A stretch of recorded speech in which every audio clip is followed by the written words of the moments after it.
Okay, hello. I am a bit late with it, but I want to go through the 3.26 changes, patch notes or whatever this is that we have. I ended up delaying it a little bit.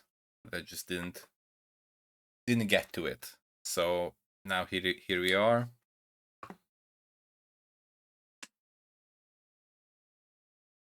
Um, if it's something that I don't really have a informed opinion about, I'm probably just gonna be reading it and just going to the next one. Like I'm talking about stuff like changes on gems that I never really used or that kind of stuff. But we'll see. I'll try not to make this like 10 hours long, but I don't think I have that much to say for it to stretch for that long, and it's relatively short as well. So, like table of contents, we'll get to that anyway. Here we are, content update, secrets of the Atlas. There's into different realities within the Atlas have begun to appear. The originator of these realities has entangled themselves within the very fabric of the Atlas, and they are now trapped. Track down the source of the tears and uncover the secrets within. Cool. You will meet Aegon. We'll see. We'll see what it is. Maybe they probably said it in the actual stream, which I haven't seen yet. Anyway, a man of mysterious heritage trying to discover his origins. In his quest, Aegon has been investigating these distortions of reality, occasionally catching glimpses of the young girl through the rifts, Zana. So I guess this Aegon is our NPC for the mechanic, seems like. Okay, some of these I might be pretty uninformed, considering that a lot of things were probably mentioned in the stream anyway. But yeah, I think it's better to just go through these a bit faster. In the Atlas, you will encounter threads of consciousness, a strange thread-like substance that appears near the tears. Using a powerful gauntlet of his own making, Aegon is able to create a link, use memory threads, and open portals to them. Working with Aegon, you must step through and find Zena, or whatever remains of her. Ominous. The areas you are asked to investigate are not your typical maps. They are influenced by the memories of Zena herself and have manifested dangerous threats. Influenced monsters are imbued by memory with memory pedals. Defeat them and absorb their power to unleash it for yourself as a special ability during combat. I don't know how I feel about that. I guess it will be fine. Doesn't really matter. As you defeat the boss of each map along the thread, you are presented with an altar that applies a modifier to the remaining maps in the thread. These modifiers accumulate to dive deeper into a memory. Oh, so that's like the memory mechanic stuff, like we have with Nico's memory or Kirak's memory, that kind of stuff. Seems like. Yeah. Remaining maps in a thread. And the final map in each thread is a true challenge, affected by all of the previous modifiers selected at each altar and guarded by a powerful boss. Each of these bosses are familiar but dreamlike, drawn from Zana's memories and warded by the Atlas encounter. The most significant of Zana's memories manifested into three new okay, so TLDR, three new pinnacle bosses. And then there's more information on the link. Do I want to click that? Maybe secrets. Okay, I mean, surely everyone's seen that anyway. It's there. And now the interesting part, the Challenge League. The Mercenaries of Spartus Challenge League. We'll see about the pronunciation anyway. Challenge leagues are a great opportunity for a fresh start in a new economy. All of your old characters and items are still present in the standard hardcore leagues, but you're encouraged to join the new leagues, complete challenges, and demonstrate your master patterns. Obviously, like for most people, I think that's like the only actual PoE that they play. I mean, there are people who play like standard and hardcore, but I think for most players, this is the real game. Veterans have journeyed to Rayclust from the lawless cities of Partes. Partes? Whatever. They are ready to offer their sinister services, but not for free. Let's see. Mercenary can be found in each area, each of their own personalities, as well as individual builds, skills, and items. Okay, I mean, that's cool. That's cool. Upon meeting a mercenary as per Tartan tradition, they will challenge you to a duel to test your strength. Inspect these mercenaries before the duel to make an informed choice. Realistically, you just fight them, I think, right? If you decide to duel them, you may choose a reward for your victory. Hire them, take one of their items, or exile them. Sometimes you may meet. Okay, I don't know what the exile necessarily means. Okay, I mean, I get what it I'm just, I'm not, I don't know if, why would you ever exile them is the question. I guess maybe it's just, at some point you just don't want to bother with the items, but then why fight them? Hmm, I don't know. But I guess exile is just there, so you don't have to. I don't know. I'm just wondering if, what do you ever not want to take one of the items if you're not hiring them? Whatever, we'll see. No, I'm just thinking like if you don't want anything from them, then why do you fight them if you have a choice of fighting them? Inspect before the duel. Inform the choice, because like informed choice implies that you have the option of not dueling them. Hmm. Yeah, if you decide to duel them. So I'm just wondering about the exile. Anyway, let's not get bogged down at that part for too long. Sometimes you may meet particularly infamous Tartan mercenaries bearing the name of their house. These mercenaries descend from the four major death trade families in Tartus and are the sole source of items with the new infamous modifiers. Ooh, interesting. I'm sure it's in the link. Maybe not. What the infamous modifiers are. Here the mercenaries, companion. So yeah, these are the infamous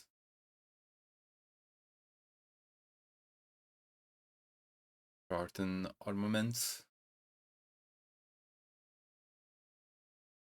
Something like that. Okay. Let's close it back.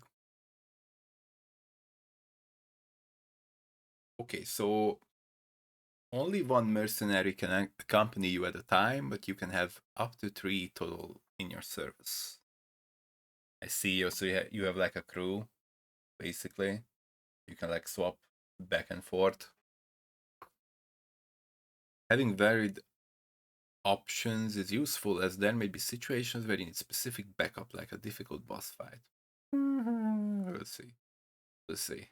I mean, I don't know. I don't know how much uh of the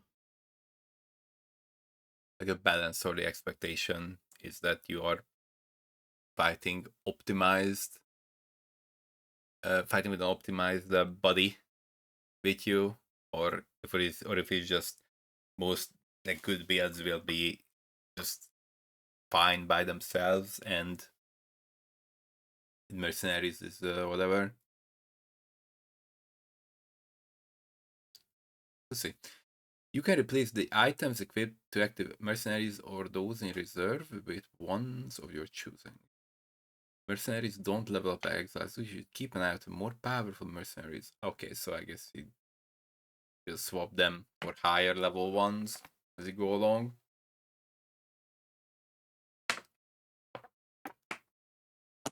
With 3.26.0, there are standard hardcore and solo self-found variations of the Mercenaries Challenge League available.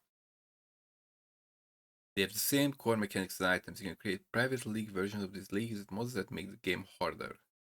The new Mercenaries Challenge League includes a set of 40 new challenges and 8 new challenges in Ruthless Mercenaries. Each piece earn pieces of the Watchers. Okay, yeah, talking is hard. Watcher's Wrath. Yeah. Where are they? So this is the armor set. Seems like it's it's fine, I guess. It's fine. I mean, it's neat. It's neat. I just usually I'm more excited by other stuff like Portal or whatnot.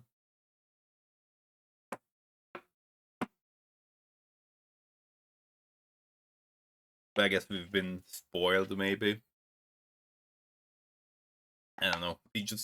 We had Portal and uh the Rune Binder effect as well. Settlers, so I guess compared to that is I mean, it's neat. It's neat. I mean, if the MTX reward is the only thing that you're playing, then it's probably not gonna be that fun anyway. But so let's see. I mean, it's not gonna be something like, oh, I'm not gonna play now because I don't like the rewards that much. It's not a deal breaker or anything. What was I? Here. Yeah. 12, 20, 28, and 36. Clips of this. So I'm probably gonna go. I'm probably gonna finally do an SSF start because I just can't. I really don't like trading these days. So, and I mean, always have the option of just pushing it into trade anytime, anyway. So yeah, and pieces of the totems as per usual. Okay, new content and features. Added a new intelligence dexterity support gem, focus channeling. Supports channeling spells you cast yourself, significantly empowering the damage of supported skills the longer they are cast, while also increasing their cost the longer they are cast. Cannot modify the skills of minions. That seems interesting. Okay, we know about Shaper's Exalted Orb, Shaper's Influence, new Shaper modifier, Elder's Exalted, same with Elder. Orb of Remembrance, which randomizes the number of memory strands on a normal equipment item. Yeah, I guess we'll see. Orb of Unraveling, which consumes all memory strands on item to attempt to upgrade the tier of explicit modifiers based on the number of memory strands consumed. Okay. Yeah, again, memory strands stuff. I'll see what actually it actually is when I'm in the game. Orb of Intention, which modifies a memory influenced map, causing items found to have more memory strands but fewer item drops. Okay, again, same thing. Over 20 new uniques, some of which can only be obtained by dueling mercenaries. That's cool. 5 new div cards. Okay. You can. This is the big one, right? You can now pause the game by opening the menu or any full screen interface like a passive skill tree. You will also be paused if any lag is detected or if you disconnect. Okay, that's gonna be interesting. Like what constitutes lag? Like what is the what is the benchmark? Because then, you know, yeah. Anyway, it's fine. I'm sure it would be reasonable. But it would be very funny if every like tiny leg would be considered a leg and it just keeps pausing every time. But I guess if it's like not noticeable, then does it really matter? I mean, it matters if it pauses and then I will also be pausing. A leg is detected. Leg, you pause. You unpause and then you get a micro leg and then you get paused again. That would be annoying. So we'll see how that works. There is potential there to be a problem. I'm sure they worked that out. I'm sure that was something that got fixed in the implementation. The rogue harbor can now be accessed through a pin on the world map after you have traveled there once. Alternatively, you can use the heist chat command in town and hideout areas. That's neat. The maximum number of players in a single instance of rogue harbor has been halved. I mean, I'm sure that's just more instances. Fine. A message is now output to chat whenever the nameless seal or a reflecting mist spawns randomly in a map.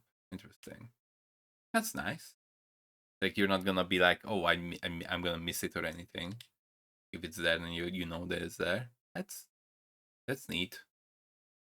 Guild officers, yeah, guild officers may now cancel unaccepted invitations to their guild. Reasonable. Continue to incrementally improve the sound, art, effects, and environments. Nice. Cool. Hmm. Interesting.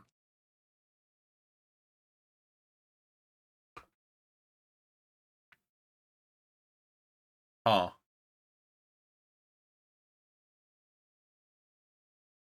That's no, I'm just looking and then the see so you can no longer gain or lose experience in the following areas. As sense of patience, of wisdom, symmetry, harmony, obsessive value, and meaning, looks at nothingness. I have the storm, polaric void, seething chime, sacred grove, shiver's realm, and maven's call. I mean, I mean that's a bit like it's something that is like personally for me is an upside because it seems that I no longer have to,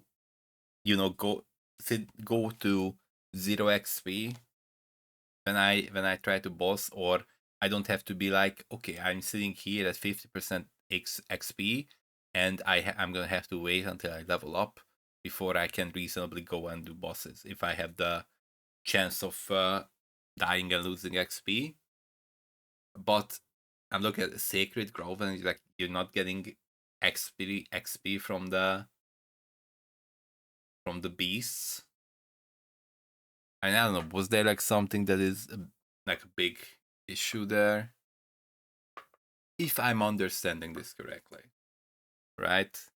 I'm just thinking about like if someone is like specking into Harvest and they're like not gaining XP there, then it's like kinda I don't know.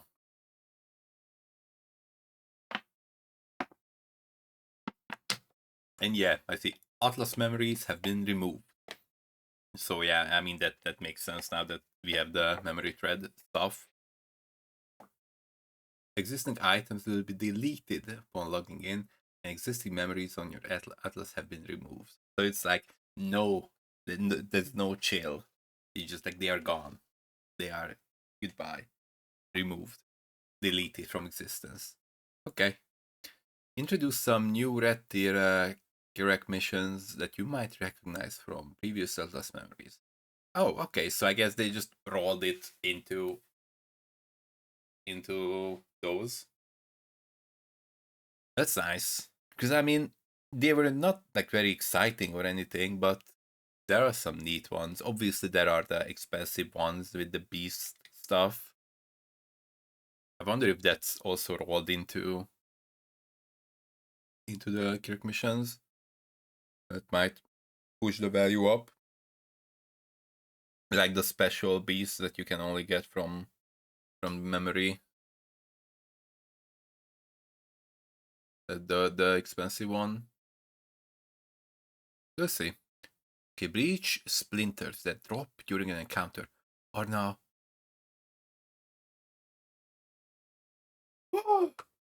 Wow. Wow, wow, wow, wow. I mean, I'm sure that this has been already known by everyone who's like following it closely. But let me have this. So breach splinters that drop during an encounter are now automatically collected and dropped at your location when the breach concludes. If you're in a party, it will drop multiple stacks that are randomly allocated. You can see a small notification above your character whenever a breach splinter is collected, similar to gold. Oh, yeah, yeah. That's that's huge. That's huge. That's huge. No, that's huge. Okay, I mean it's like relatively huge, but at the end, it's not like it was that it really had any value anyway. By the end, like once we are like into the game. But honestly, isn't that just like great? Because like if I want to do some stuff, especially if I do SSF, it's just more quality of life. Like I don't really care about how much it's actually worth. Like if I need it, I'm gonna pick it up anyway. Very cool, very cool. Commonly found skeleton now drop at higher stack sizes in higher tier maps. Okay, but are found less often, similar to how common basic currency stack sizes increase the area level. Okay, okay, okay. Using our horizons on other Guardian and Conqueror map, and I also reroll the Guardian and Conqueror to a different one. Hallelujah. Okay, again, a good thing. Completing a non-unique map with a tier lower than it is naturally found no longer grants map bonus objective completion. That's fine. Fine. Further improved level generation of blighted maps so that they fail to open less often. Again. The following maps have been added back to the Atlas: Acid Caverns, a Red Lake, like that one, Arsenal Bazaar, Canyon, nice, Observatory, fine, Core, nice. I mean, thematically nice. Frozen Cabins, Ghetto, Grave Trough, Iceberg, Ivory Temple, Laboratory, Mineral Pools, Park. I think I like Park. Peninsula, I like that one as well. Phantasmagoria, Precinct, the Shipyard, Sunken City, Primordial Blocks, Tower, Villa, Wasteland, Waste Pool, nice. Waterways, and Wharf. I don't. One of those. The following maps have been removed from the atlas: Academy, Burial Chambers, Cage, Caldera, Carcass, Cells, Crater, not Cart House, Courthouse, Coves, Desert, Dry Sea, Fields, Fungal Hollow, Gardens, Graveyard, Haunted Mansion, Infested Valley, Lair, Lookout, Marshes, Pit, Port, Relic Chambers, Residence, Spider Lair, Sulfur Vents, and Summit. Okay, I think I like it. I think I like the rotation. Map tiers and locations have been shuffled through the pin locations have changed. Most maps are now initially found at a different tier. Okay. Some of the map bosses you are required to defeat to upgrade the Pentagon have changed as a result of the Atlas changes, obviously. Crafting recipes have been shuffled, and ones that were previously locked in maps that have been removed from the Atlas are now found within other maps currently on the Atlas. Again, obviously. Okay, it's interesting one here. Atlas passive 3 changes. Atlas passive skills that provide additional chance for your maps to contain a master extra content that can be turned off through Atlas passives now also cause scarabs in your maps. Okay, so also applies to scarabs. Okay. Intelligence gathering notable Atlas passive have been replaced with the new lethal extraction notable, which causes executing immortal syndicate members in maps to grant intelligence to their current division equal to 2 times their rank. That's pretty nice, no? I think it's pretty nice, right?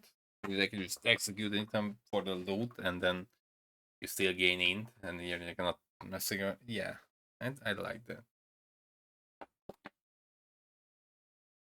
I think we'll see. I mean, that's the reworked stuff, so it's not all that happened anyway.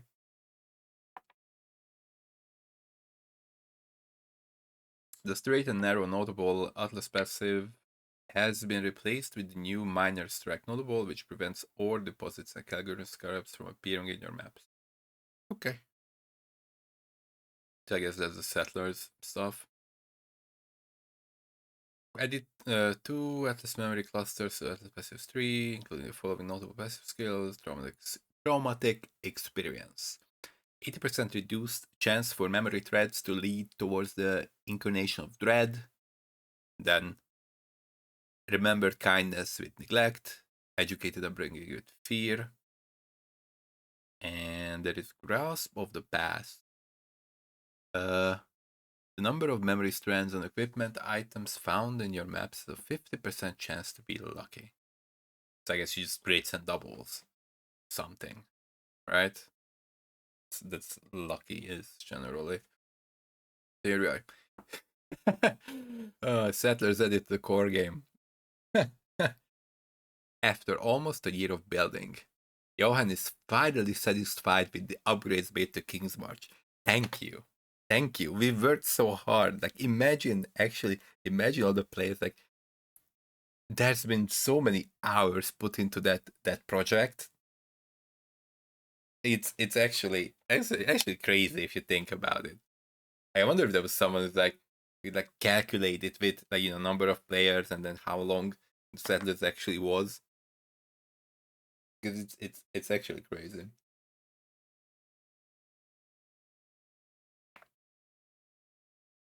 Obviously not quite the same exertion as actually building something in reality, but still, it's a lot of time if you add all the players together. Anyway, finally satisfied with the upgrades made to King's March, and now its services can be used to their full effect. Settlers of Cargo has been added to the core game, but there will be no more town building. That's that's perfectly fine. It was neat, and then it was neat again, and then it was neat again, and then yeah, I think we had enough. I think we had enough town building. But let's see how it actually will happen now. Gold can drop from slain monsters, which will be used for paying workers' wages, as well as passive skill tree respect and purchasing items for black market number of. Okay, so that's like same ish, kind of, right? Currency exchange will also be returning. It kind of had to. If there was no currency exchange, it went away. That would be outrage, and for a good reason. Also, be returning, you'll first encounter Faustus and Laonine's watch in Act 6 who can help facilitate trades. Nice. Upon reaching the endgame, Johan will invite you to King's March. In maps, you'll start to find different ore veins, which Kalguran workers can mine for you. Send this ore or crops grown in the town to Karui in Kalguran person. So like shipping is shipping. Works. Still. By shipping items to Karui port, you can receive tattoos. Yep. Shipping items to Kalguran ports, you can receive rune grafts. Interesting. New so like there's like some changes here, right? Rune grafts, new passive skill tree mechanic that replaces the runesmithing service previously provided in the town. Similar to tattoos, apply a passive skill, they apply to an allocated passive mastery skill. Oh. Okay, we'll see, yeah. Isla has continued to make modifications on the recombinator. You are able to decide which modifiers of the two items you input in the recombinator. put it. You are able to decide which modifiers on the two items you input into the recombinator you would like to try to merge together. With a chance of success displayed to you, this new method of recombinating can result in the items being destroyed. So it's like success or fail, and then it's gone. It fails, right? So I think it's like what they did in PoE2, kind of, right? If I remember correctly. I did not touch PoE2 in a while. Anyway, uh, yeah. Oh, never mind. This Isla's previous method of recombinating is still available if you would prefer to leave it up to fate, combining two items randomly with no risk of destroying your items. Though this is less productive, so like you can still do the stuff the way that it was until now.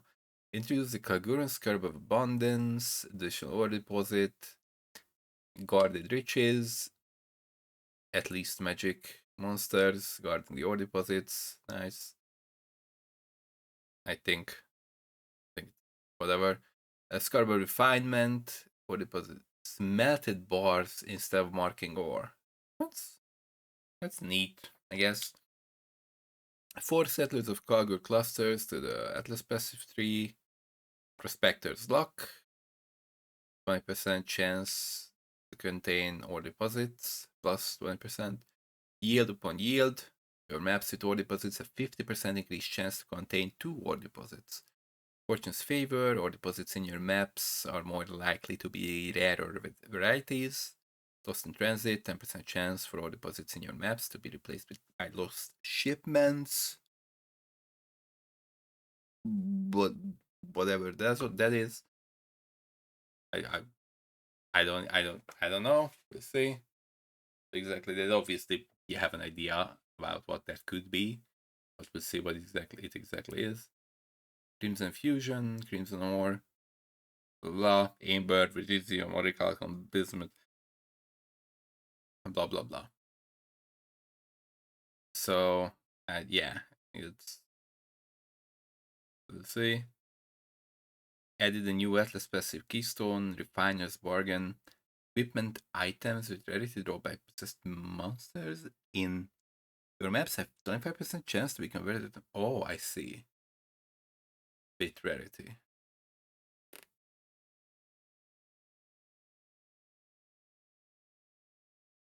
Hmm.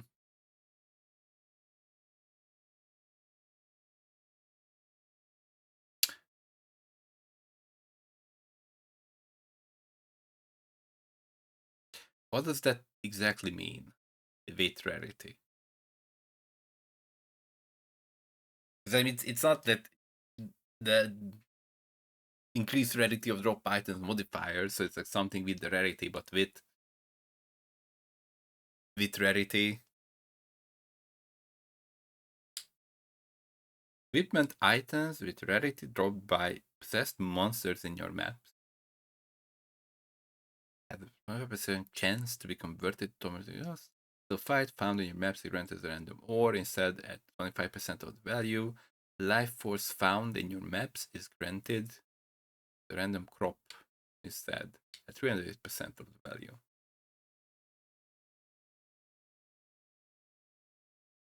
Oh, okay. We'll see. We'll see how that works.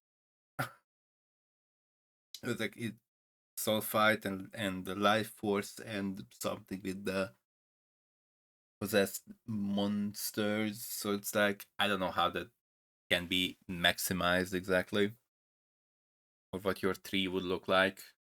You do that, like you presumably go into those and then you convert that into town stuff. Some other Atlas passive skills have moved location to make space for the new clusters and keystones. I mean, that by the way, like this might be something that I might just try to do, possibly. But I guess we'll see what the tree looks like for that. I'm sure someone will figure it out. Oof. Okay, I might speed this up because I'm already running out of breath. It's quite warm. Summer heat is pumping. It's not too bad, but it's noticeable. Okay, let's just keep going. Some other Atlas passive skills moved occasion to make space for the new clusters and keystones. Yeah, I already read that. Yeah, 5 job rankings for King's March instead of 10. Adjusted banana to more closely match the size of Calgary version. That's huge. And move the lamppost in King's March. So yeah, these are big changes here. Especially these two, they're very important.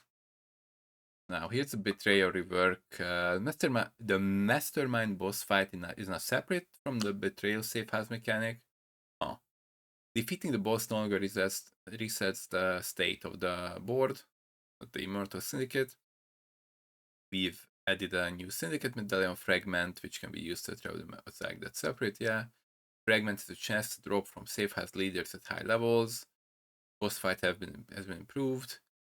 Significantly fewer immunity phases. Hallelujah. Okay. And new rewards. Mastermind's Lair cannot be accessed if you have not unlocked the endgame. The veiled modifiers on Mastermind's unique items are available. New modifiers to uniques. Okay, that's cool.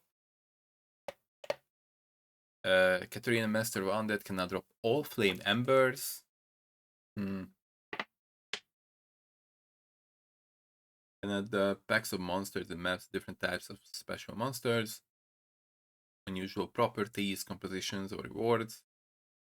Can be placed in your map device like scarabs and used in conjunction with scarabs. Cool. Katarina and no longer drops rare veiled items with exclusive modifiers, and these are now exclusive to the unique items she can drop. Now she instead drops rare double veiled items. Okay.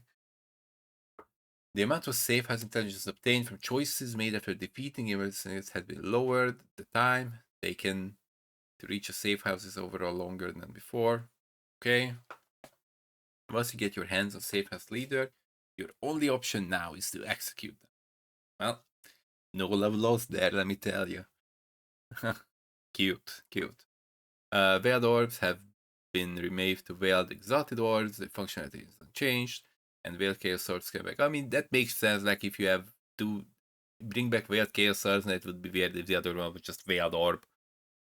So it makes sense. And veiled chaos swords reforges a rare item with new random modifiers, including a random veiled modifier. Okay, safe house leaders now have a chance to drop veiled chaos orbs.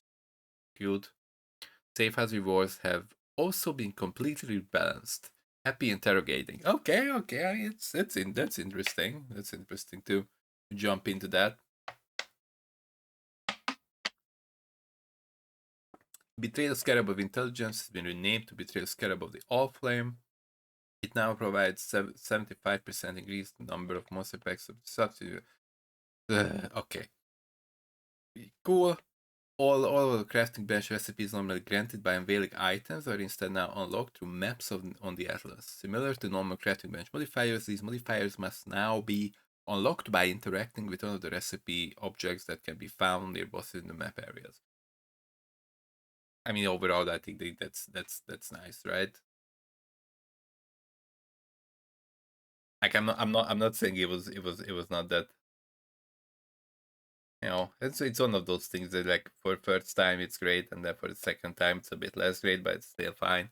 And then at some point you're just like, oh please, you know, when you have to like sit there and you're hunting for a mod, and then like, oh, when am I gonna get this?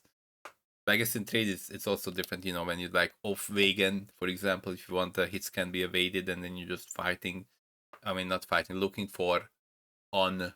I mean, one you like kind of trying to move the board so you can fight vegan more. You get that way, or you can just, if you trade, you can go and look for that and as an unveiled items, and then hope that you can get it, or you can just, you know, ask someone to craft it, and but then that's a different kind of transaction. But yeah, so now you can just unlock it in map areas like the crafting, like the other crafting mods. Okay, that's also neat. 41 new recipe objects. Obviously, you'll need a bunch of new objects now that they are rolled into that type of unlocking, and some have been combined with pre-existing recipe objects. But that's perfectly fine.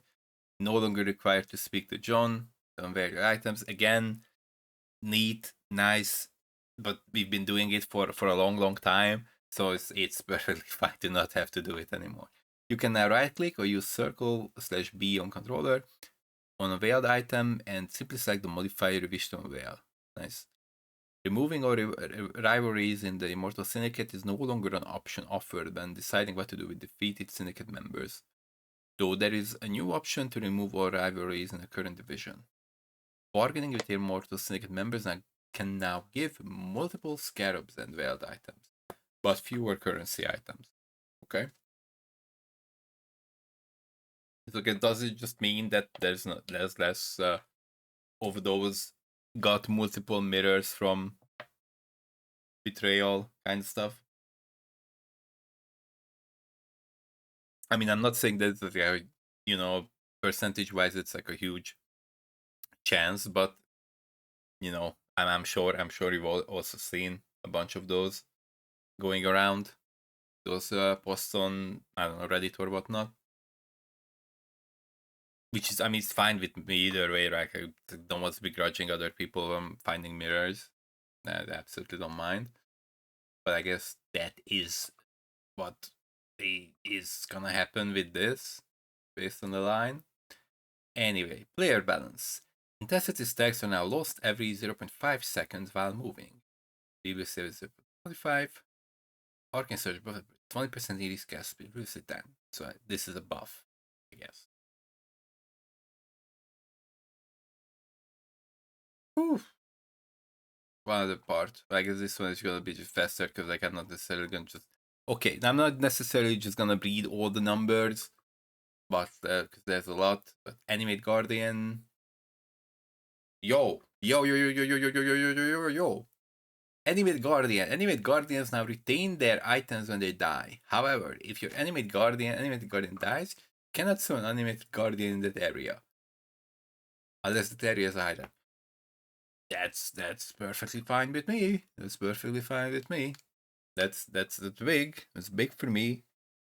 I mean, you know, yeah. I mean that part doesn't help me with killing my goal. Well, I mean, killing my 7 divine specters accidentally, but it will save me from losing my kingsmakers and whatnot. That's neat, I guess. Hmm. I mean, it's not that there is a big issue either way. Like it's not like it's just dying left and right or anything. But it's neat. Bane of Condemnation. I'm just gonna try to look at that save. It's like buff or not buff. This time. Uh, so it's a higher cast time, higher mana cost, and scaling. Yeah, so higher mana cost and deals more damage. Okay. Blast upon loading. 5% more damage per blade. Blade Blast of Dagger Detonation. 2 daggers are equipped. Each contributes 60% as much added damage at all gem levels. No clue, never used it. Blade Flurry of Incision. More base attack speed.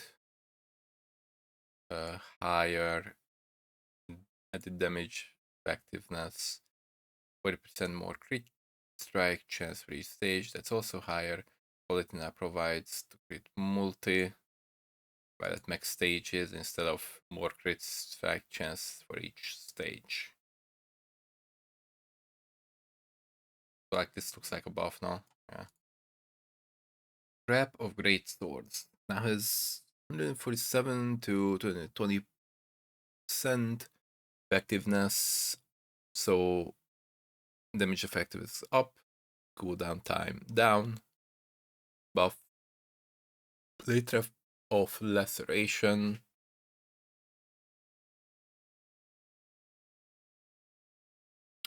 Okay, you know what? I'm just gonna Blade Flurry. Something. Blade Vortex of the Sky. Guess time up. I mean, I'm sure. So this is basically if it's a scale that you like, you probably already looked at it specifically, or you can just control F it and then look for the scale that you are interested in or you care about. Because there's all of these of something that I don't even know if they existed. I've never seen them. I never used them. There are numbers, and then like, okay, the number is bigger. This is the buff. But what does that mean in practice? I don't know. Like, this is the part where I was talking about it. If I don't know that, I'm just gonna, you know, go over it and then just go next. So yeah, Blade Flurry. Something I recognize. Something I've actually played at some point. Okay, so more effectiveness of damage. 520. More damage max stages. Yeah, so like similar treatment. It's like a buff. Blade Vortex of the Sky. Body Fast Sacrifice. Okay. Deals okay, Blight, more damage. Neat. Blight of Atrophy, same. Blight of Contagion, same. An extra layer of damage. One Shadow of Carnage. Nice, I guess. So, carrying on Scavenging. Okay, Crackling is a branching of disintegration called Snap.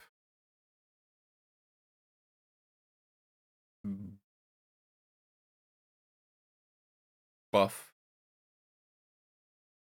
Yeah, okay, called Snap buff. Contagion. More damage. Continuous subsiding. Transcends. Okay, whatever. Cyclone. I will look at that because Cyclone is Cyclone. So damage effectiveness is up. Movement speed penalty is going down as you level it up. It's also nice. Increased area effect by 0.1 meter additional strike range. Okay, that's more AoE. Quality provides more increased AoE instead of more movement speed. So I guess they rolled the quality bonus, they rolled it into gem levels, and then that freed up space for the increased AoE instead on the quality. Neat. Let's see how much it does. Yo! That aura, granted by the Dead South unique body armor, an extra 250 damage. Pretty neat. Pretty neat. I like that. Like that.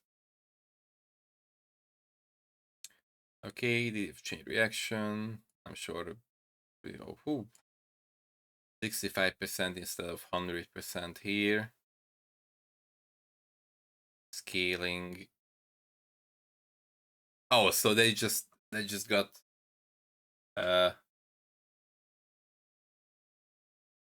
okay, that just got a big hit, right?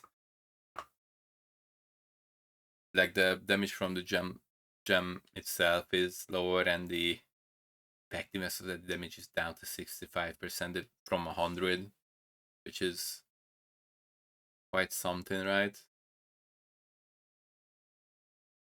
Yeah. Discharge of Misery. No clue. Divine Ire. Percent effectiveness at damage. So a bit more effectiveness. A bit more this damage here. So like yeah. So it's just buffed in every way. Like none of them are like massive, but every part of it got like a tweak, or like a bit of a bump. Okay, of this integration, 130 from 90. Flat is up. Yup. Base cast time is a bit higher. Mana cost is also a bit higher. Isn't that perfectly fine? Holy Lightning, I don't know, never used that. Sense Drain, that can be interestingly messy. Sneeze. Okay, Sense Drain. Okay, so level 1 changed. Level 20 is higher. And yeah, that base chaos damage again buffed. Okay, so a Sense Drain buff. Neat. Other versions, no idea. Exsanguinate. More damage. One again. More damage. I have Winter of Finality. No idea. Too many numbers. I have Winter of Transience. Never used it. Fire Trap. Uh. Mm, uh, uh, I don't know. I know. I mean, just because I'm one of those people who played RF quite a few times, and out of those there's like quite a few that is just, if I need single target damage, and I'm basically just sitting there and I'm holding down the button and I'm just throwing fire trap after fire trap, like not really doing any damage, but I'm tanky, so I'm just sitting there and waiting while I am thinking about my life choices. And now it's gonna be even worse.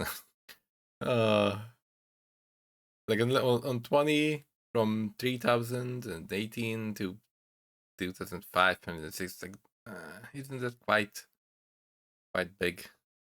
I mean, considering that, well, I mean, I guess the consideration is here that like you could use like deal fire trap, you could deal damage with fire trap even if you're not, like, if you like quote unquote don't deserve to deal damage, based on your setup, based on your modifiers. So I guess you just got it got whacked. Whatever. I guess I'm not probably not playing RF anyway. I've played too many times.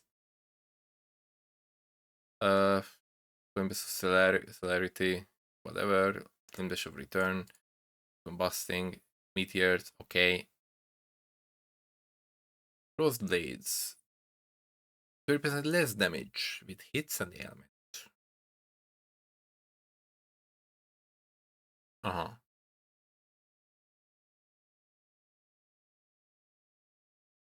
So it just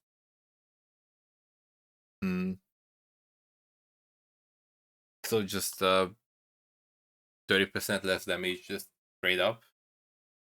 So it's like not a change, you just added line. Cross blades. That's quite rude. Cross blades of Calabas's basis, 86% effectiveness from 143 on gem level 1, and level 20, 240% from 409%. Okay, so I guess that's pretty rough. Forbidden Rite of Soul Sacrifice deals 20% of your maximum ES base chaos damage from 15%. Has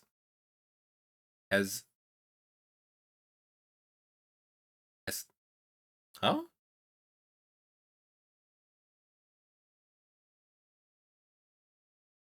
I got stun locked. Now deals 20% of your maximum energy shield as base chaos damage, previously 15%, and has take 50% of maximum energy shield as chaos damage. Here's 40%. So I'm like, it has the mod, is what that means, like grammatically, has take. And has take. Has take 50% of maximum energy shield. Like, I mean, I understand what it says, but I don't understand the grammar. Has take. It's like, would they be like has,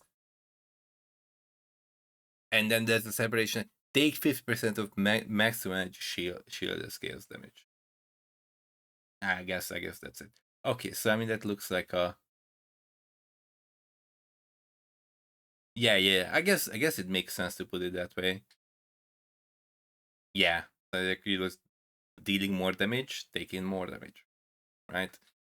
Frost bomb of forthcoming. No clue. Intensity, Fisher. Yeah, I'm only gonna look at the one. Look closer to the ones that I actually know what they are and know what they do.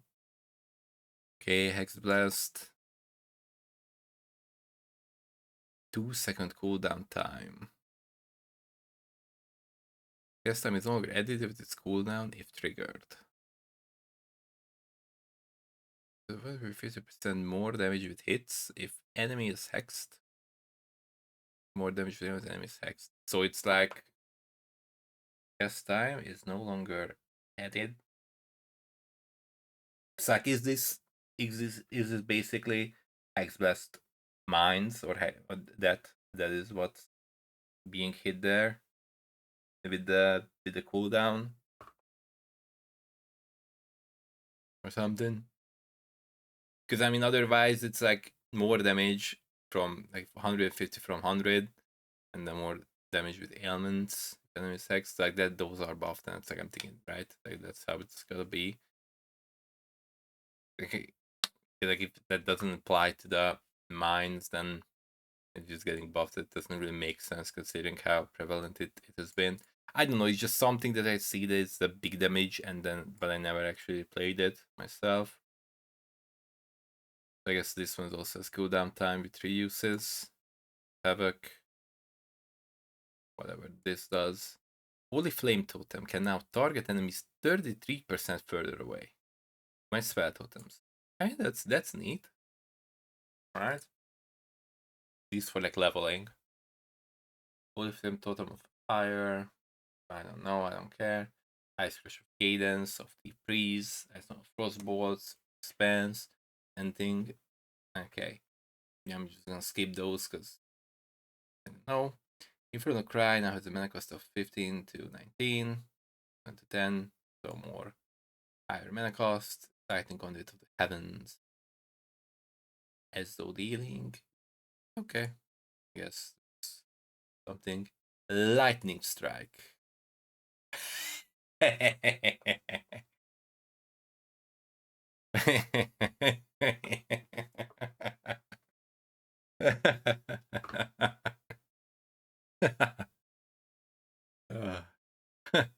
Okay.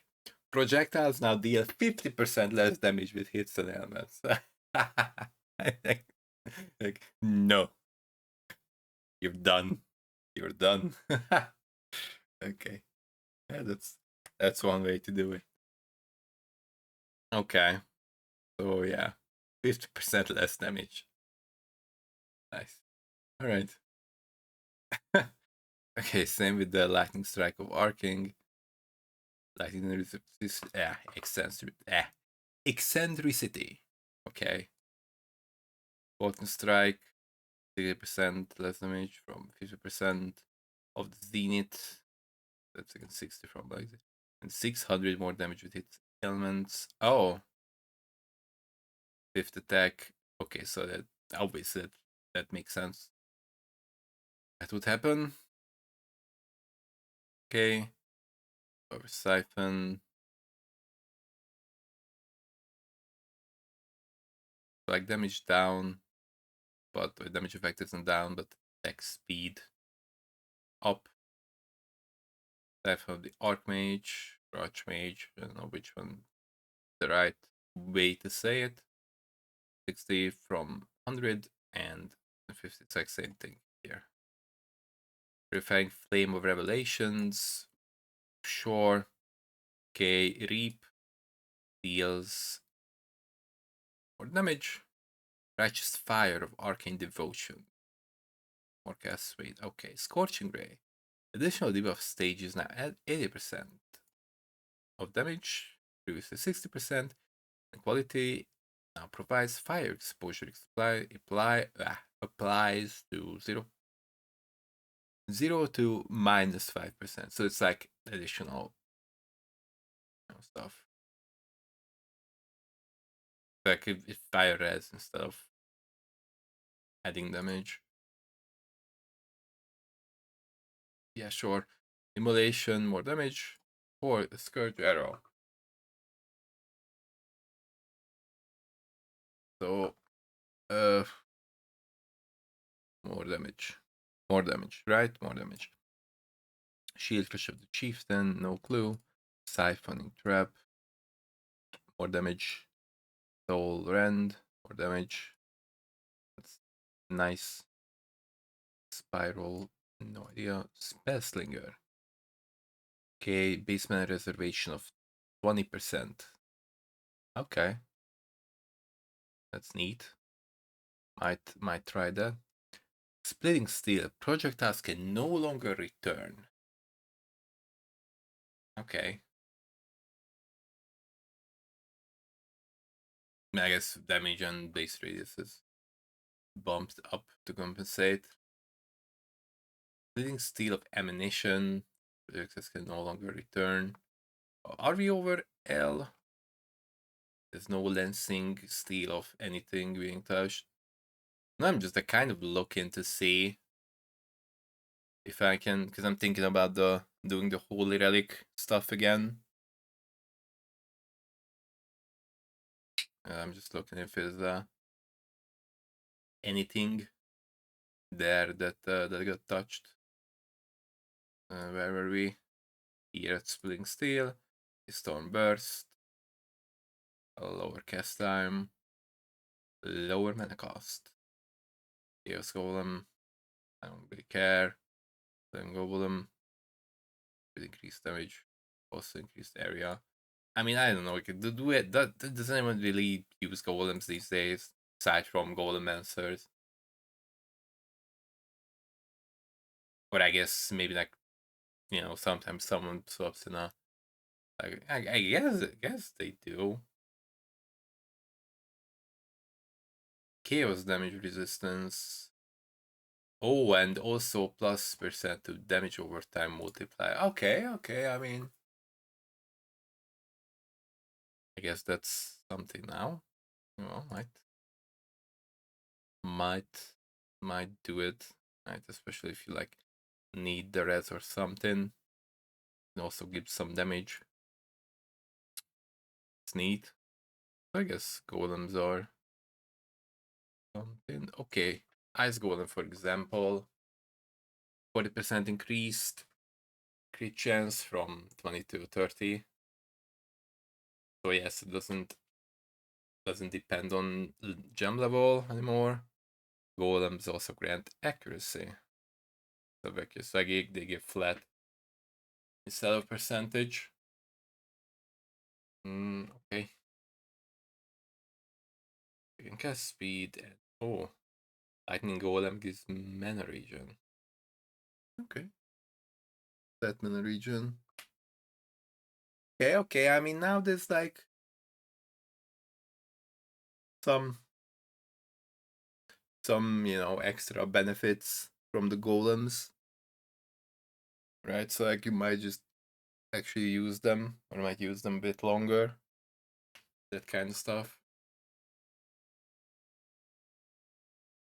I mean, it's just when they are actually dying every few packs. That's the point where you're like, okay, I'm not bothering with this anymore.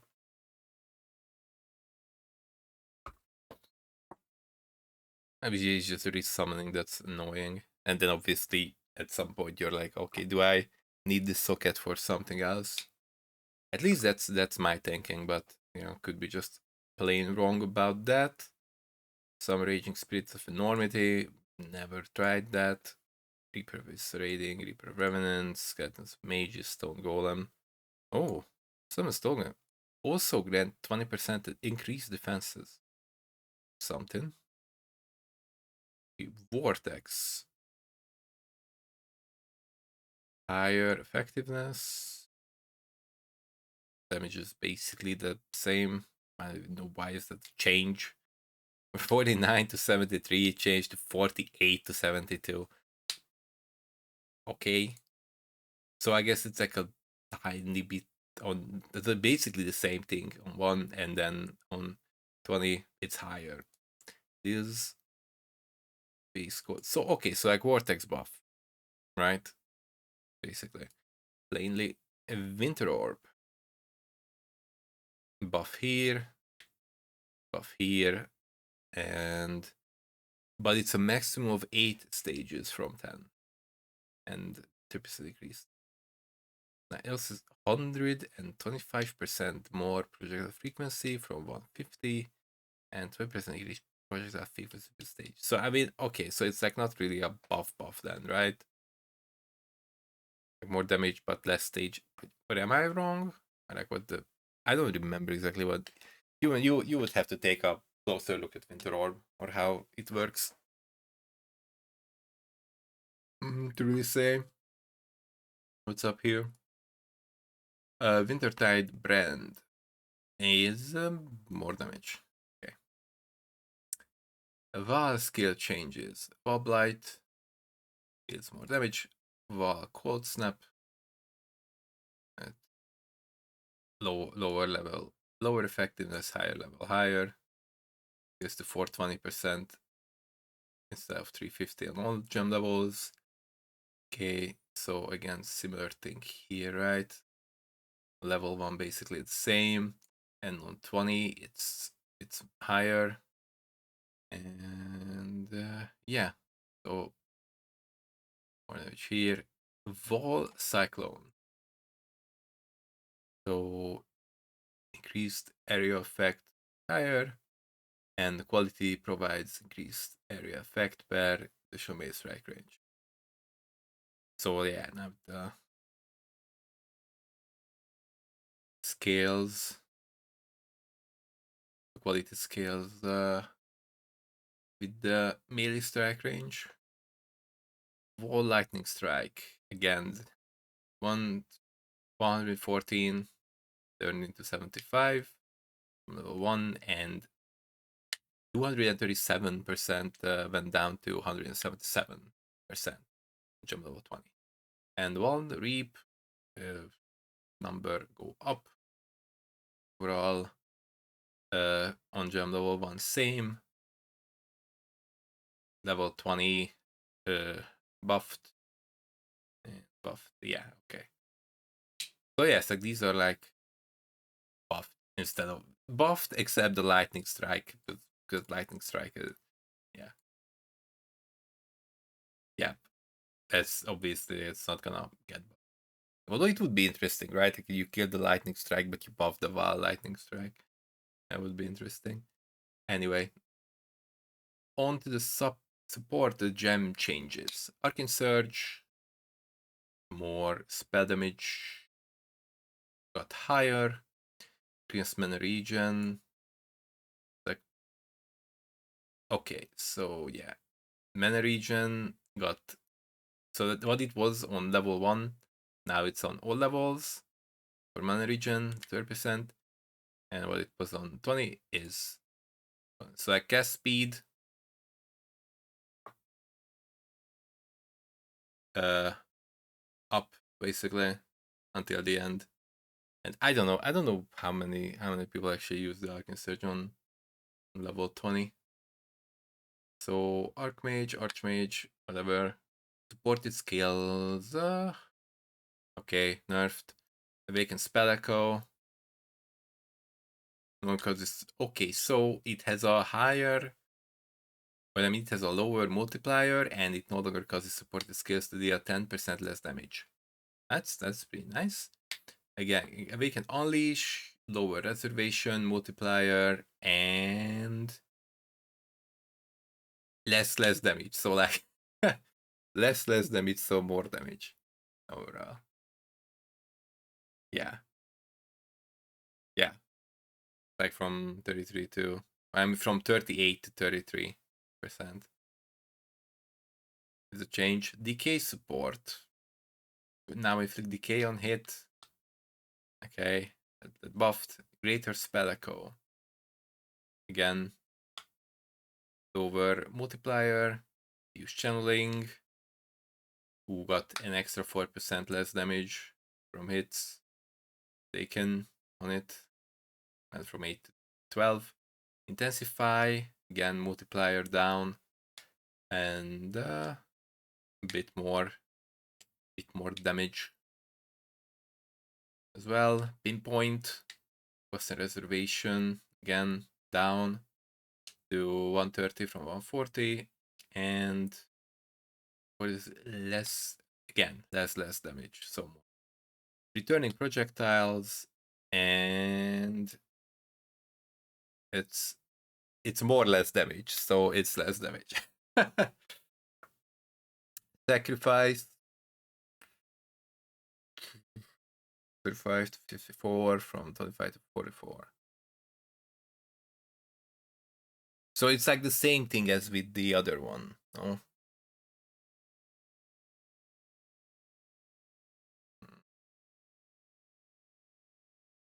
No, I mean the 20 didn't change.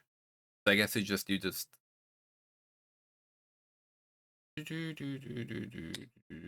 no, so more damage basically. You get more of your sacrifice life as damage. Spell cost reduction again down 140 and no longer causes. Okay, so there's just a spell thing that it doesn't have the less damage line. And unleash again, multiplier down, and less damage, so more damage. Okay. Oh, yeah, like okay, this is actually quite long. I didn't think this through. I was like, oh, it's gonna be short. And yes, reading it in my head is short. Reading it out loud and then thinking about it and then yapping some more about it is long. So yeah. I probably should have been faster. Anyway. Sentence changes. Berserker, Defiant Pain sentence is revert, gain defiance for 10 seconds of losing life. Okay. Berserker, notable and sensitive fury. Okay. Honestly, again, same thing here. I haven't played Berserker in ages. I don't even know what changed from what. I think the last time I played Berserker was like, I don't know, maybe Cyclone at some point. What was it? Cyclone in Legion? Maybe that was the last time I played Berserker. So if even then, yeah, I think that was a Berserker. So yeah, it's been a while. Champion. It gives you maximum fortifications of 15. Nearby it's having fortification. Okay, so it's ally stuff. Don't really care. Unstoppable hero ascendancy passive skill no longer causes nearby allies to count as having fortification. Okay, so it doesn't grant fortification anymore. Wait. No, I mean it does, right? Because it just nearby allies count as having fortification equal to yours, so you just draw into that. So it's like no longer count. Okay, so they just rolled into that, and now it gives these. What max fortification? It's like maximum fortification is from 15. I don't even know what max fortification is instead of 15. Like is 15 more than less than max, or do you like add like is 20 the max? Above 20? What is the max? I don't know. Vertical ascendancy no longer requires conqueror, and now yes, you don't on hit. Okay. Conqueror ascendancy passive skill new vertical cause is notable that grants having a placed banner doesn't prevent you gaining valor, and banner skills have 50% increased duration. Requires inspirational. Okay. Guardian, the harmony of purpose ascendancy's passive skill has been reversed. Shrine buff. I kind of lost interest at this point. How long is this? Okay. I gotta speed this up. I'm like 1 hour and 15 minutes in. I only got to the sentences. Okay, so I went through that. Okay, Guardian said that. Unwavering Fate Ascendancy passive scale has been reworked. It now grants 50% increased reservation efficiency of scales. Hierophant, the Sanctuary of Thought Ascendancy passive scale no longer provides 25% increased mana reservation efficiency of scales or 50% less mana cost of scales. It now provides regenerate 1% of mana per second. I don't know. That doesn't look too great. Saboteur added a new sharpness specialist ascendancy passive scale, which causes projectiles a 50% chance to return to you and projectiles to be fired in random directions. Okay, explosive expert's ascendancy passive scale has been replaced with a new notable calculated risk, which causes your critical strike chance to be lucky and damage with hits to be unlucky. Requires bomb specialist or shrapnel specialist. The bomb specialist ascendancy passive scale now has hits have 30% chance to deal 3% more area damage, previously 20% chance, and 30% chance to take 50% less area damage from hits, previously 20% chance. At this point, I don't even think about what I'm reading, I'm just reading. Trickster, the Polymath Ascendancy passive skill now provides 2% more damage for each different type of mastery you have allocated, previously 3%. So this is a nerf. The Escape Artist Ascendancy passive skill now provides 4 evasion per 1 energy shield, nerf, and great. Yeah, so nerfed. Elementalist, Shaper of Storm Ascendancy passive skill gets 25% more effect of lightning elements you afflict with hits if the highest damage of lightning. Now it now has shocks from your hits, always increase damage taken by at least 25% from 15%. The Shaper of Winter Ascendancy passive skill no longer has 50% more effect of cold ailments you inflict with hits for which the highest damage type is cold. Chills from your hits always reduce action speed by at least 15%, or your chills can reduce action speed by up to a maximum of 40%. Instead, it now causes enemies shielded by you. No. Enemies cause. Okay. Instead, it now causes enemies shielded by your hits lessen their damage dealt by half of chill effect, and enemies shielded by your hits have damage taken increased by chill effect. Okay. The Shaper of Flames Ascendancy passive skill no longer has 25% more damage with ignites you inflict with hits for which the highest damage type is fire. This enemy is ignited by you to convert 40% of their physical damage to fire. Okay, I guess. The Liege of the Primordial. Huh. I mean, it isn't that kind of fascinating, maybe? Can you, like, get that to... So, like, if you can get, like, 60% of fizz taken to fire, and then you get 40 from here, and I guess the mods that you get are... You convert the physical damage to fire. But then the other 60% is that because they're all 2 hits, right? Like that physical damage taken from hits as fire. That's the mod, right? I don't know. No, I'm just thinking like if you make the effort of doing it and then like, but then you are taking all the fizz as fire, but 60% of that is only on hits, and then you get a dot. Is that enough? I guess you just get. But how much is that? Like you get a fizz damage that's a dot, and then I guess only 60% of that would be going through. Like if this one is physical damage, because they are converting their physical damage to fire, right? So it's like, so the damage that they are dealing, if they're doing physical damage to you, then even if it's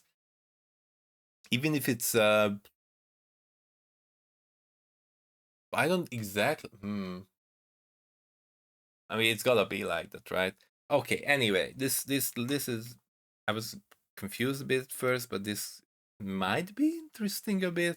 But I don't know in practice if it actually works out to be something that you can you know, try to build towards or build around. Anyways, the Legion of Primordial Essence passive skill now grants +2 to maximum number of summon golems, previously +1. Okay. And grants summon golems are immune to elemental damage. Okay. Interesting. The elements are Essence passive skill will replace new note Bring Up Ruin. And 66% increased mana reservation efficiency of Herald skills. And 66% increased Herald skill buff effect no longer requires Legion of the Primordial. I don't even remember how the Elementalist tree looks like anymore, so yeah. Okay, the Elemental Mastery, that could his have a chance, invert 15% from 25%. Leech Passive Mastery previously by 10%, now has a 5% of... Okay, so that got halved.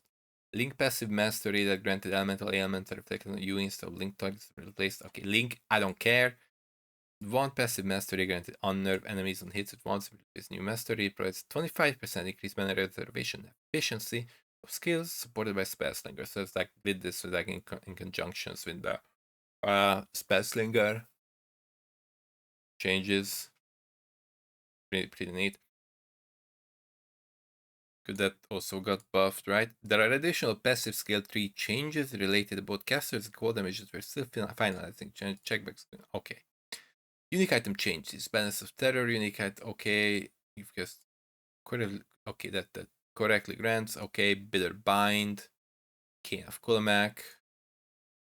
Devouring Diadem. No longer provides +1 to level socket gems. Okay. Ephemeral Edge. Unique Sword. The maximum intent. Existing versions of this item can be made first using a Divine Orb. Yeah, okay. It's like they really don't want that to be a thing, huh? The Lightning Strike, Ephemeral Edge thing. I mean, I guess I'm just awful and terrible at the game, but it just it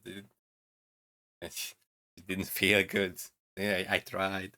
It's not like it was even like a super poor version of anything, but I guess I misallocated my resources in trying to get it because I bought a chest for a mirror that I realized that I bought the wrong type, the wrong line when I actually tried to play it, because then I was copying someone like specifically, kinda, and then I think I even got the chest from them, and then I realized that, oh, this is actually kind of rough, because for that to work I need other pieces that make that type of mirror chest the better option.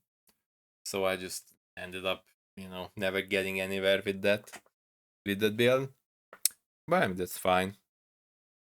So that's what happened to my so honestly, I'm like, good riddance, like, when you have something that's like even an idiot can make it work, and then you can't make it work, and like, well, I guess I am worse than an idiot, huh? Anyway, Ephemeral Edge also got tapped here. Mercenaries lot unique gloves, no longer part of the core drop pool. That's obviously mercenaries. This thing, and Nadir mode. I don't even think that I know what that is. Beans hunger. Triggered in set order rather than random every time. Does it matter? Maybe it does. I don't know. I don't think I've ever used that. Renekash's Impatience unique boots have one of either counters having maximum nervous endurance, or frenzy, or power charges. They now also have 15 to 25% increased movement speed and immune to corrupted blood. Existing versions with unique are unaffected by these changes. Yeah, how big of a deal that is? I mean, you obviously got the compensation, movement speed, and corrupted blood, but it's just like you want some. I guess it matters, huh? Right? Because like if you're doing it with the badge, like we wouldn't. Don't you do it with the badge, that a badge of the Brotherhood, that you have like power and frenzy, and like it doesn't. Does that work?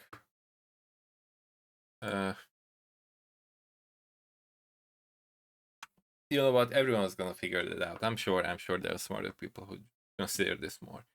But yeah, the Relicash is an impactful change, I suppose.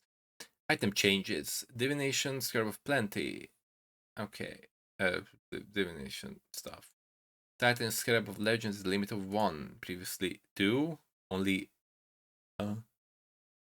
2, only 1 would have applied. So like it doesn't so it just doesn't really matter. Like you had 2, you could have played 2, but only with 1. So like you basically wasted 1 Titanic. Okay. Additional changes. Check back soon. Drop chance of the yeah. Drop chance of Orbs of Regret has been lowered. Why? Why? I don't know. I don't know. How much? I don't know. We'll see. I guess I don't know. If it's like half as much, it's fine. Unless it's like very rare. But then even if it's rare, then you're like, I guess you're playing, the gold game, and then you're respecing with fastest. Nah, I don't know. I don't know how much. It's fine. Whatever. Weapons and armor with multiple attributes requirements have a lower chance to roll attribute modifiers. I guess. Okay. Life and mana leech modifiers and equipment items you will now roll as suffixes instead of prefixes. This does not affect items with existing prefix leech modifiers. Okay. Scepters, staves, rune daggers, and wands now roll attack modifiers less often. War staves and daggers are unaffected by this change. Hopefully. Yeah. Staves now roll a higher tier of increased mana regeneration rate, scaling up to 105% at highest tier. Crafting bench modifiers for increased mana regeneration rate have also been updated to be higher on two-hand weapons. Resistance modifiers can no longer roll or be crafted on weapons. I guess that's... Yeah. No, I mean, it's something that is like... Usually you very much do not want to have a res modifier on it, but sometimes you're like, oh, this is a decent usable weapon for a while, and then it randomly also has a res modifier on it that happens to fill in the deficiency that you have in elemental res. Sometimes it can be nice, but I mean overall it's most likely a W. Here, synthesized implicit resistance modifiers no longer roll on weapons, like it's the same thing. Increase the values of on life granted by enemy hit weapon modifiers.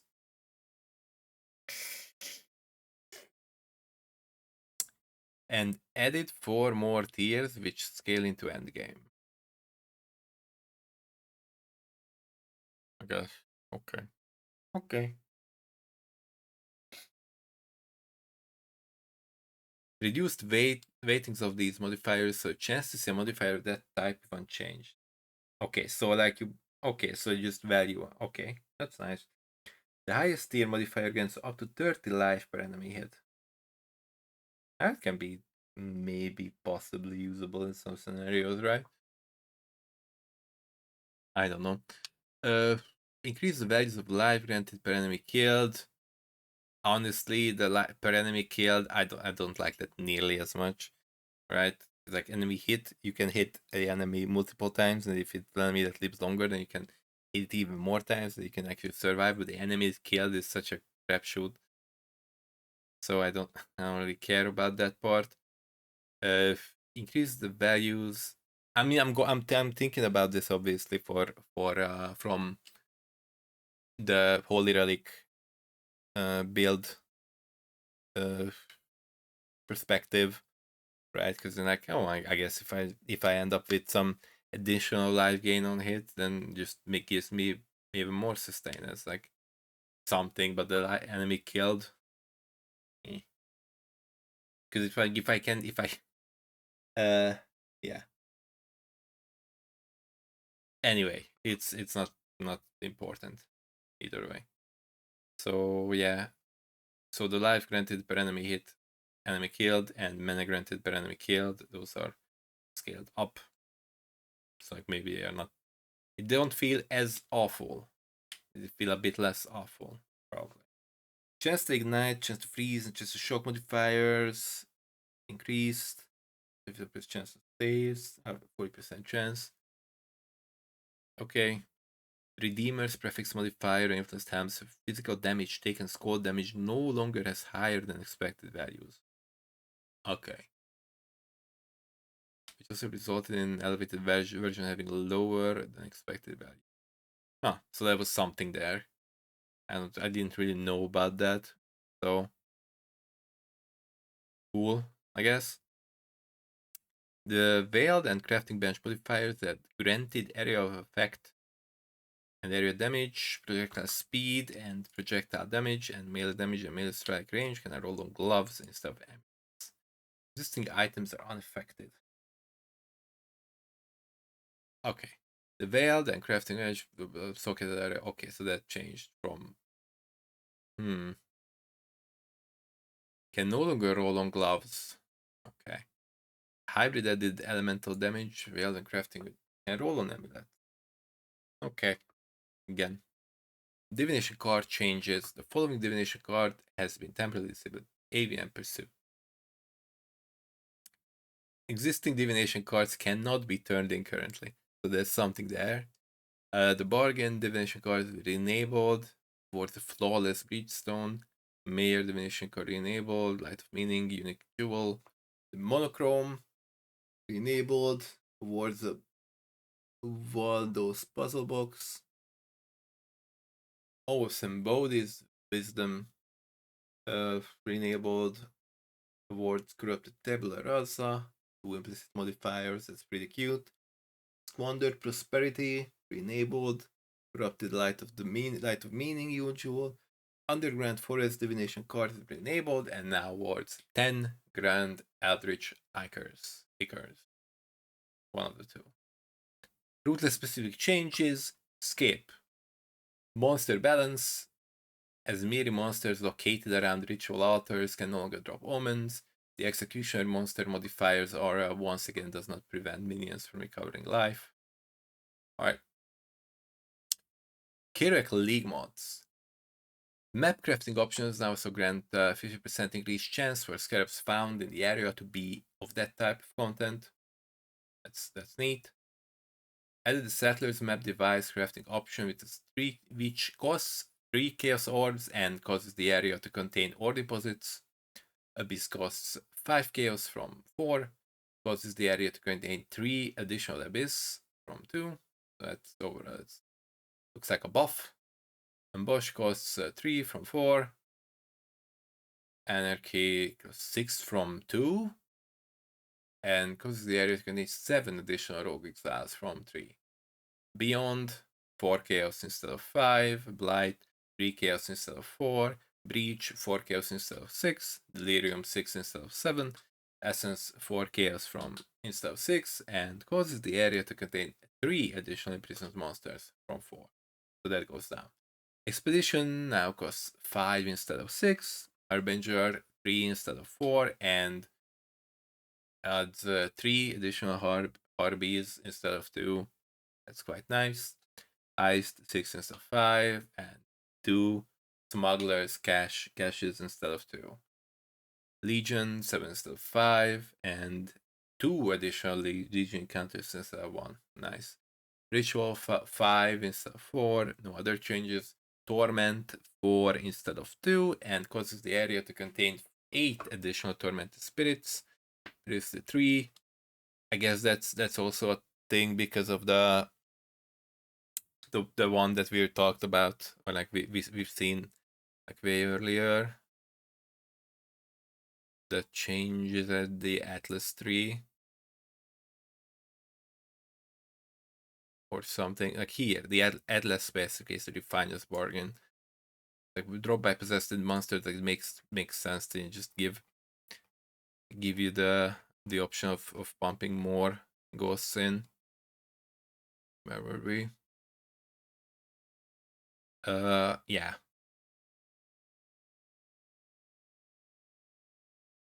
Here, and ultimatum costs 4 instead of 5. Quest reward changes. Focus channeling for Elevation Shadow. Right. User interface changes. Your map device now has a small 4x5 rucksack that can be used to store maps, map fragments, and currency items. Okay, that is actually quite nice. Actually quite nice, no? And you just okay. I mean, it's not like it's an end of the world or anything, but like oh, I go to my thing, I go to my stash, and then you go to it. Because I mean, you can put it like very close to the map, but still, it's something. It's just neat, I guess, to see how it works in practice. But I think it's cool.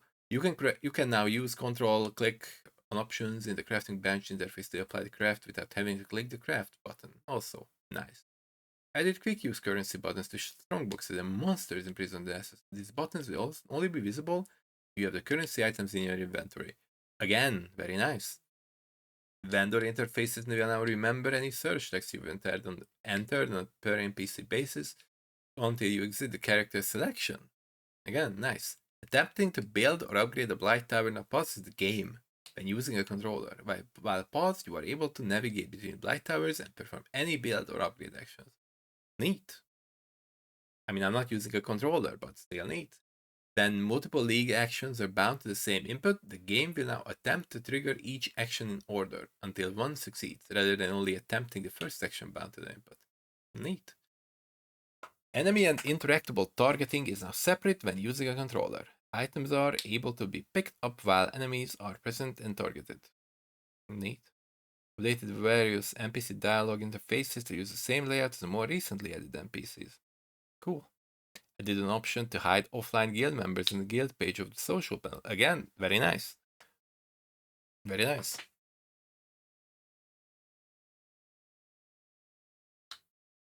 I mean, it doesn't matter all that much, but still nice. Increase the maximum character limit of search text boxes to 250 characters. Nice. And reduce the text size of the quest tracker odd. Okay. Nice. Now let's see. Microtransaction changes. The microtransaction contents of the Dawn of the Hunt mystery box have been enabled for use in Path of Exile. Some microtransactions have had their functionality adjusted for Path of Exile, where their Path of Exile 2 functionality was not possible. The dodge roll effects are instead Quicksilver Flask effects, while the Witch Hunter and Ghoul Hunter crossbow skins are instead back attachments. Interesting. Added a 1-second cooldown to the Azerite alteration, add a scouring, and Perundus alchemy microtransaction currency extra effect. Okay. Sure. Enable the existing Executioner's Guillotine unique finisher effect microtransaction for use in Path of Exile. Nice. Honor Guard, Spear Screen. Yep. Honor Guard, Shield Skin. Yep. Bug fixes. I think that's the end of it. Fix a bug where instilled flasks were not being used while their conditions were met when fighting the Trial Master. Huh. Fix the bug where Absolution minions were unable to use skills if the gem was socketed into a Swali unique shield. Huh, interesting. Fix the bug where the Lionel's Ball unique jewel were not transforming gain rage on melee hit passive skills. Huh. I mean that would have been kind of annoying, no? Like you can, yeah, yeah. That's neat. Would have been or must have been annoying. You're like, oh, I can do this, and then it doesn't transform it, and you just can't gain range with the hit, and then you're sad. Fixed an issue where chaining and returning projectiles, starting positions could desync. Fixed the bug where the gladiator's more than skill ascendancy passive skill was causing the lucky blocks to be rolled an additional times. Huh. Fix the bug where you would still receive the benefits from the magmatic strike's notable passive skill, even if the notable had been transformed by a timeless jewel. Okay. Fix the bug where the Corpse Walker unique boots for each nearby corpse modifiers did not have the appropriate modifier tags. Fix the bug where Glacial Cascade would not react to changes to area effect. Understanding the skill, okay. Fix the bug where the attack speed for Blade Flurry was only using the attack speed multiplier of your offhand weapon, even when dual wielding or using your main hand weapon. Fix the bug where the discharge skill used by monsters had no area effect and as a result dealt no damage. Okay, that's funny. Fix the bug where the Twist of Fate Atlas Keystone passive was not functioning correctly with Tier 17 corrupted maps. Fix the bug where Divine Blessing supported auras could be animation cancelled before the contact point had been reached. Fix the bug where some skill specific stats were not working correctly with the transfigured version of the skill. Fix the bug where Tier 14 plus maps that had been converted to Blighted maps were not being converted to Blight Ravaged maps when the area was affected by the Blight Scarab of Blooming. Fix the bug where the transferred poisonous and explosive concoction skills were not displaying the belt of flasks on you. Fix the bug with the black flame unique rings ignite visual effect. Fix the bug where a modifier on the relic of the pact unique wand could be scaled and thus have the value reduced to 0 with a tampering orb. Oh yeah, I remember seeing that and I remember seeing that on Reddit. Fix the bug where you could have inaccessible items in the 5th and 6th device slots. If you had left items in there when migrating your character and did not have access to the slots in the league you migrated the fix the bug where ritual deferral cost could display an astronomical number when the deferral cost was reduced too much. Yep, that was a thing. Fixed a few cases where corrupted unique items were dropping identified instead of unidentified. Yeah, I guess.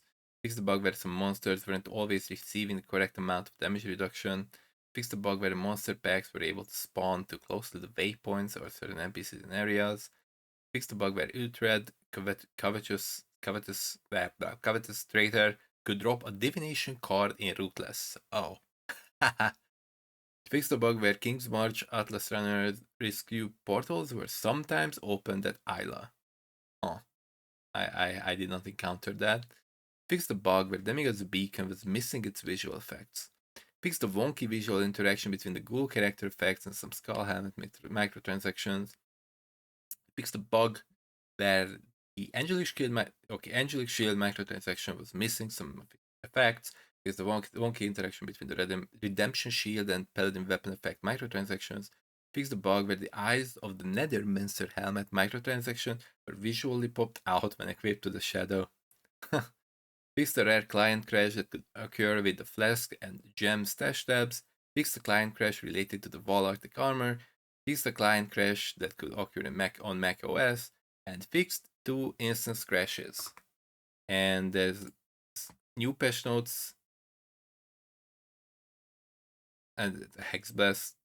I guess that was added here. Like this is a new patch note, but I think it was added to the big one as well. I think we already read that. And yeah, that's it. And it only took almost 2 hours. Which I did not I did not I thought like, oh, in and out, quick adventure. Because I mean, obviously, like if you sit down and you just read it by yourself without reading it out loud, it's actually not too much or not too bad. But if I don't read it out loud or at least most of it, then what's the point? Okay, so I mean, I'm seeing some quality of life, and everybody knows that we are suckers for quality of life. You can also always buy some goodwill, or as we, I don't know if we used to say it or if we are still saying it, but the holding quality of life hostage. But I don't think that's very charitable to say or think. But yeah, we got some quality of life. You can finally pause. Scarab, not Scarab, the shard reach shards are now not as much of a pain, it seems. So that's pretty nice. Betrayal rework is something, I guess. The whole rewards were mixed up, so they rebalanced. I think that will be interesting, at least at the beginning.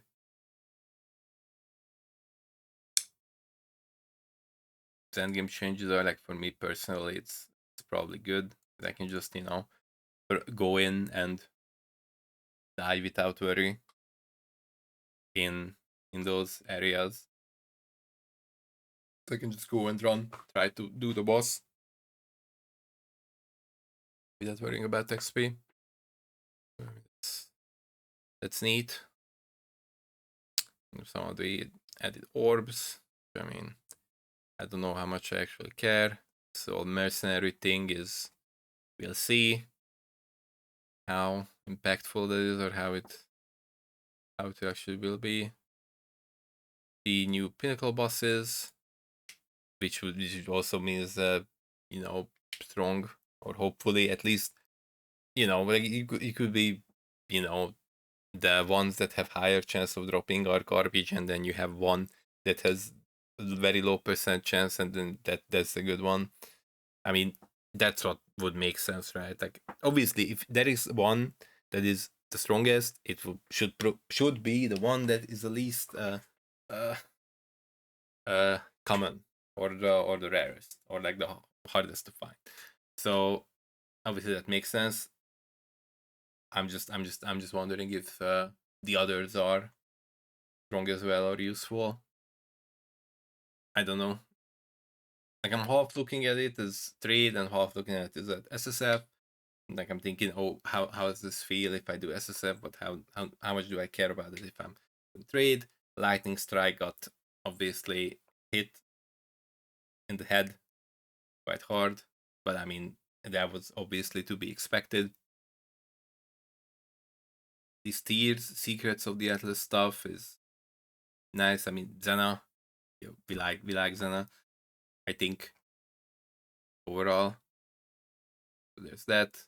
Like I said, mercenaries, we'll see, or see changes. Fine. I think maps, I like what they added back. Yeah, went through everything, and yeah, I think it's highly time for me to wrap it up. Okay. Yeah, that was that. I'm I'm done. Okay, that was a long one. Again, I didn't expect. Like, if I could have just went through it myself, and just do some highlights, and that's that. But I actually read almost everything out loud, so now I'm not gonna, just, oh, I'm not gonna upload it because it's too long and no one's gonna care and no one's gonna watch it. I don't care, because otherwise, what would be the point of me reading the whole thing out loud? It might as well, drop it out there. Anyway, it's less than a week until launch, and yeah, we are finally out of settlers, and we are in 3.26 soon. And with that, I am out of here. Thank you very much. I hope 3.26 is gonna be a lot of fun for me and for you and for everyone. And that's that. All right. Have a good day. Bye bye.